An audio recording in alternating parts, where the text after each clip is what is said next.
Sciacademy GS Research Center presents audiobook of history for class 6 entitled Our Pasts 1.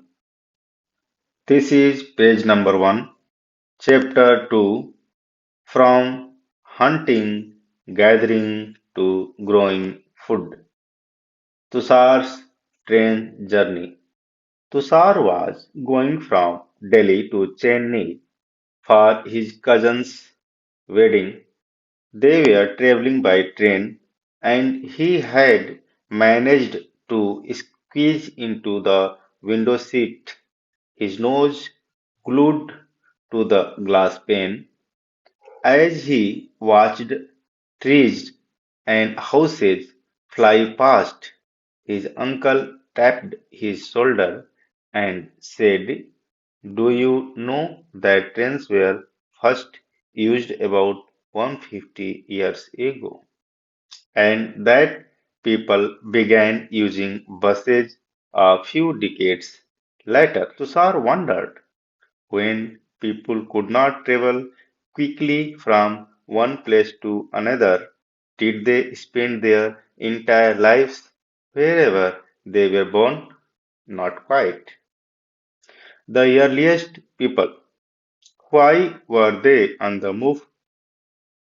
We know about people who lived in the subcontinent as early as 2 million years ago. Today, we describe them as hunter gatherers. The name comes from the way in which they got their food. Generally, they hunted wild animals, caught fish and birds, gathered fruits, roots, nuts, seeds, leaves, stalks, and eggs. Hunter-gatherers moved from place to place. There are many reasons for this. First, if they had stayed at one place for a long time, they would have eaten up all the available plant and animal resources. Therefore, they would have had to go elsewhere in search of food. Second, animals move from place to place either in search of smaller prey or, in the case of deer and wild cattle, in search of grass and leaves. That is why those who hunted them had to follow their movements. Third, plants and trees bear fruit in different seasons, so people may have moved from season to season in search of different kinds of plants. Fourth, people, plants, and animals need water to survive. Water is found in lakes, streams, and rivers. While many rivers and lakes are perennial, perennial means with water throughout the year. Others are seasonal. People living on their banks would have had to go in search of water during the dry seasons. Dry season means winter and summer. How do we know about these people? Archaeologists have found some of the things hunter gatherers made and used. It is likely that people made and used tools of stone, wood, and bone, of which stone tools have survived best. Some of these stone tools were used to cut meat and bone, scrape bark from trees and hides animals' skin, chop fruit and roots. Some may have been attached to handles of bone or wood to make spears and arrows for hunting. Other tools were used to chop wood, which was used as firewood. Wood was also used to make huts and tools. You can see in the given picture, stone tools may also have been used for that is in given left, digging the ground to collect edible roots. In the right side picture, stitching cloth and made out of animal skin, choosing a place to live in. Look at map 2 below. All the places marked with red triangles are sites from which archaeologists have found evidence of hunter gatherers. Hunter gatherers lived in many more places, only some are shown on the map. Many sites were located near sources of water, such as rivers and lakes. As stone tools were important, people tried to find places where good quality stone was easily available. Bhimbetka, in present day in Madhya Pradesh, is an old site with caves and rock shelters. People choose these natural caves because they provided shelter from the rain, heat, and wind. These rock shelters are close to the Namda Valley. Can you think of why people chose to live here? Here, rock paintings and what they tell us. A painting from a rock shelter. It describes many of the caves in which these early people lived have paintings on the walls. Some of the best examples are from Madhya Pradesh and southern Uttar Pradesh. These paintings show wild animals drawn with great accuracy and skill. Sites. What are sites? Sites are places where the remains of things such as tools, pots, buildings, etc. were found. These were made, used, and left behind by people. These may be found on the surface of the earth, buried under the earth, or sometimes even underwater. You will learn more about different sites in later chapters. Finding out about fire. Find the Kurnul caves on map 2, page number 13. Traces of ash have been found here. This suggests that people were familiar with the use of fire. Fire could have been used for many things, such as a source of light, to roast meat, and to scare away animals. What do we use fire for today? Names and dates. Archaeologists have given lengthy names for the time that we are studying. They call the earliest period the Paleolithic. This comes from two Greek words, paleo meaning old and lithos meaning stone. The name points to the importance of finds of stone tools. The Paleolithic period extends from 2 million years ago to about 12,000 years ago.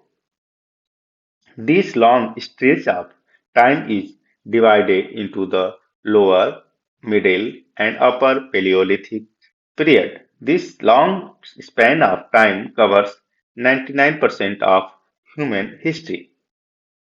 The period when we find environmental changes beginning about 12,000 years ago till about 10,000 years ago is called the Mesolithic, meaning Middle Stone Age. Stone tools found during this period are generally tiny and are called microliths. Microliths were probably stuck onto the handles of bone or wood to make tools such as saws and sickles. At the same time, older variety of tools continue to be in use. The next stage from about 10,000 years ago is known as Neolithic. What do you think the term Neolithic means? We have also mentioned the names of some places.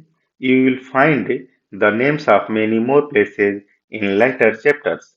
Very often, we use present day names of the places where people lived in the past because we don't know what they called them. A changing environment. Around 12,000 years ago, there were major changes in the climate of the world with a shift to relatively warm conditions. In many areas, this led to the development of grasslands. This in turn led to an increase in the number of deer, antelope, goat, sheep, and cattle, that is, animals that survived on grass.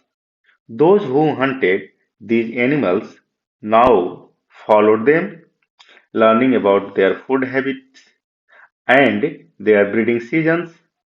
It is likely that this helped people to start thinking about herding and rearing these animals themselves. Fishing also became important. The beginning of farming and herding.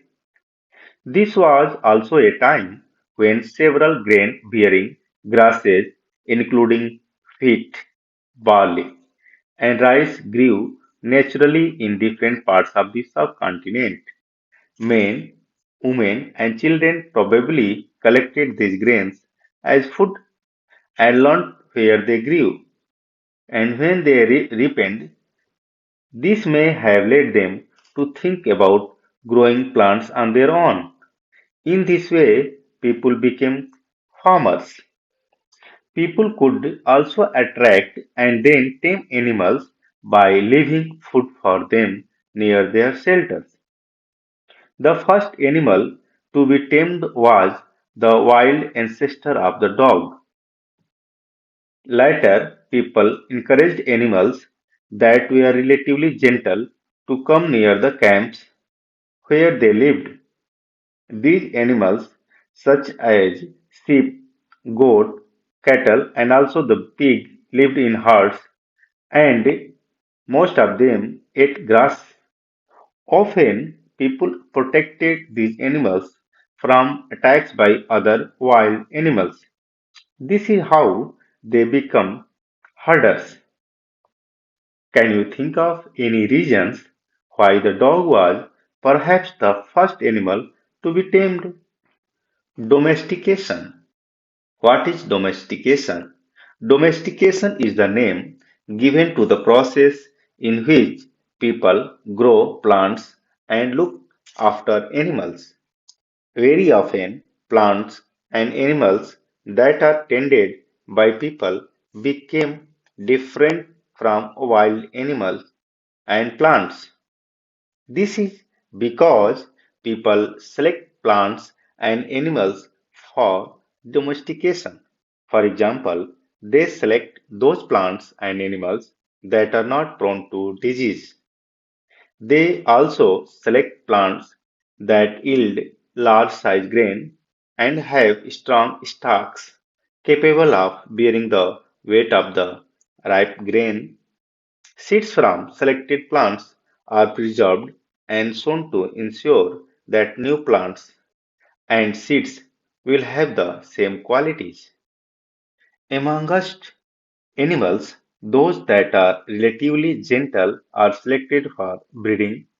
As a result, gradually domesticated animals and plants become different from wild animals and plants. For example, the teeth and horns of wild animals are usually much larger than those of domesticated animals. Look at these two sets of teeth.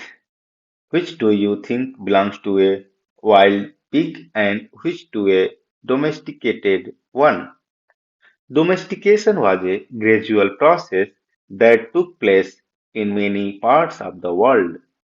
It began about 12,000 years ago. Virtually all the plant and animal produce that we use as food today is a result of domestication.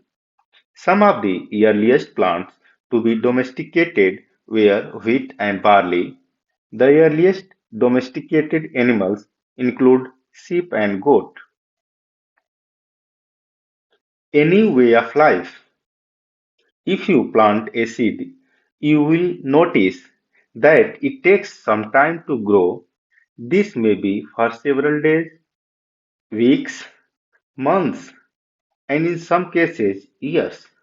When people began growing plants, it meant that they had to stay in the same place for a long time, looking after the plants, watering and weeding, driving away animals and birds, till the grain ripened, and then the grain had to be used carefully. The ways in which grain was used are as a seed, as food, as gifts, and stored for food. As grain had to be stored for both food and seed, people had to think of ways of storing it. In many areas, they began making large clay pots or wove baskets or dug pits into the ground. Do you think hunter gatherers would have made and used pots? Give reasons to your answer. Storing animals. Animals multiply naturally. Besides, if they are looked after carefully, they provide milk, which is an important source of food, and meat whenever required. In other words, animals that are reared can be used as a store of food. Apart from food, what are other things that could have been obtained from animals? What are animals used for today? Finding out about the first farmers and herders. Turn to map 2, page number 13. You will notice a number of blue squares. Each marks a site from where archaeologists have found evidence of early farmers and herders. These are found all over the subcontinent. Some of the most important ones are in the northwest, in present day Kashmir, and in East and South India. To find out whether these sites were settlements of farmers and herders, scientists study evidence of plants and animal bones. One of the most exciting finds includes remains of burnt grain. These may have been burnt accidentally or on the purpose. Scientists can identify these grains, and so we know that a number of crops were grown in different parts of the subcontinent. They can also identify the bones of different animals towards a settled life. Archaeologists have found traces of huts or houses at some sites. For instance, in Burjahom, in present-day Kashmir, people built pit houses which were dug into the ground with steps leading into them. These may have provided shelter in cold weather. Archaeologists have also found cooking huts both inside and outside the huts, which suggests that depending on the weather, people could cook food either indoors or outdoors. Draw a pit house. Stone tools have been found from many sites as well. Many of these are different from the earlier Paleolithic tools and that is why they are called Neolithic. These include tools that were polished to give a fine cutting edge, and mortars and pestles used for grinding grain and other plant produce. Mortars and pestles are used for grinding grain even today, several thousand years later. At the same time, tools of the Paleolithic types continued to be made and used. And remember, some tools were also made of bone. These are tools. Many kinds of earthen pots have also been found. These were sometimes decorated and were used for storing things. People began using pots for cooking food, especially grains like rice, wheat, and lentils, that now become an important part of the diet. Besides, they began weaving cloth using different kinds of materials. For example, cotton that could now be grown. Did things change everywhere and all at once? Not quite. In many areas, men and women still continue to hunt and gather food, and elsewhere, people adopted farming and herding slowly over several thousand years. Besides, in some cases, people try to combine these activities, doing different things during different seasons. What do you think could have been stored in this jar? A closer look, living and dying in Mehergarh. Find Mehergarh on map 2 given on page number 13. This site is located in a fertile plain near the Bolan Pass, which is one of the most important routes into Iran.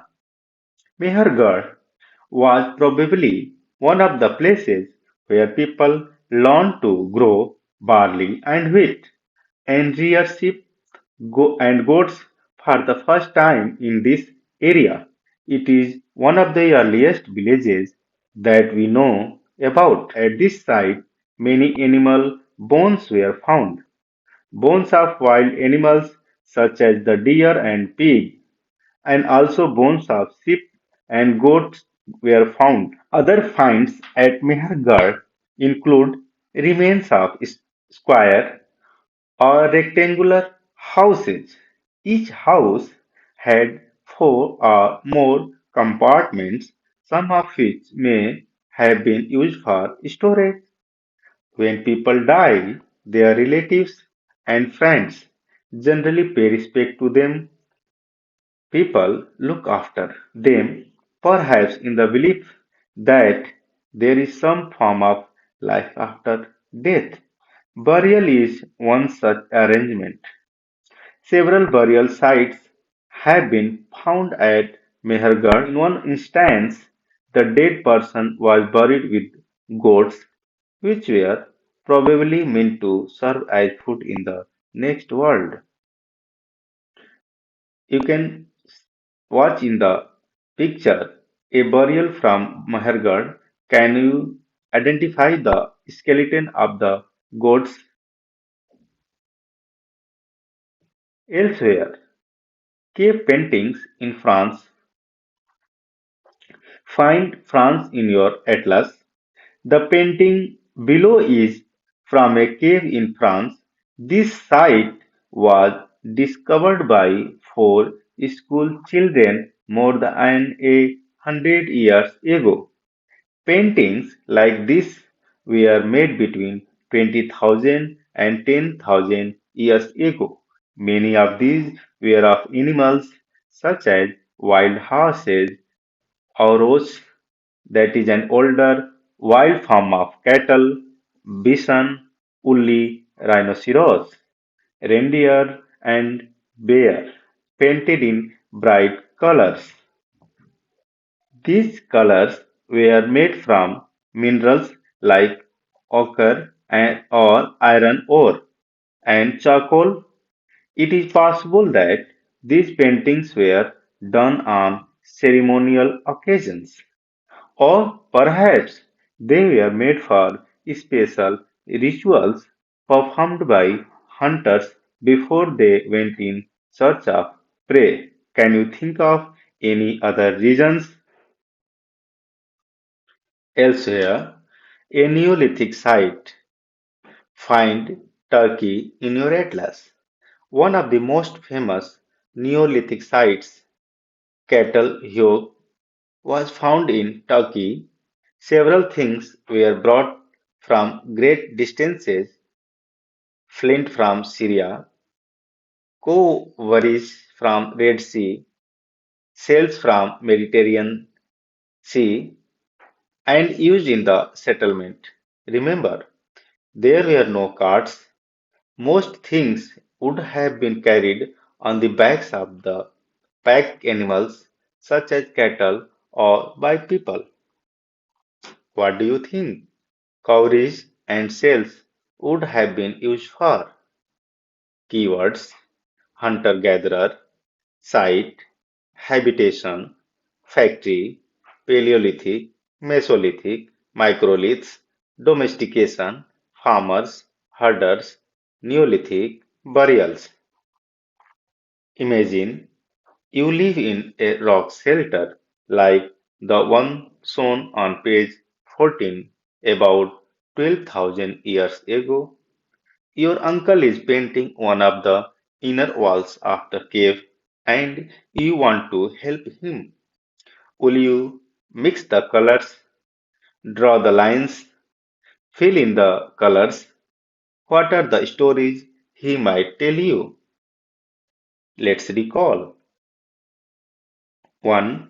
Complete the sentences. A. Hunter-gatherers chose to live in caves and rock shelters because dash dash. B. Grasslands developed around dash dash years ago. 2. Why do people who grow crops have to stay in the same place for a long time? 3. Why do archaeologists think that many people who lived in Mehergarh were hunters to start with and that herding became more important later? Let's discuss. 4. Why did the hunter gatherers travel from place to place? In what ways are these similar to different from the regions for which we travel today? 5. List three ways in which hunter gatherers used fire. See page 15. Would you use fire for any of these purposes today? List three ways in which the lives of farmers and herders would have been different from that of hunter gatherers. Let's do. 7. List two tasks that are performed by both men and women at present. List another two that are performed only by women and two that are performed only by men. Compare your list with that of any two of your classmates. Do you notice any similarities or differences in your list? 8. List the cereals that you eat. Do you grow the cereals you eat? If yes, draw a chart to show the stages in growing them. If not, draw a chart to show how these cereals reach you from the farmers who grow them. Now, some important dates. The Mesolithic period, 12,000 to 10,000 years ago. Beginnings of domestication, about 12,000 years ago. Beginning of settlement at Mehergarh, about 8,000 years ago. The beginning of the Neolithic, 10,000 years ago. Thank you friends for listening this episode.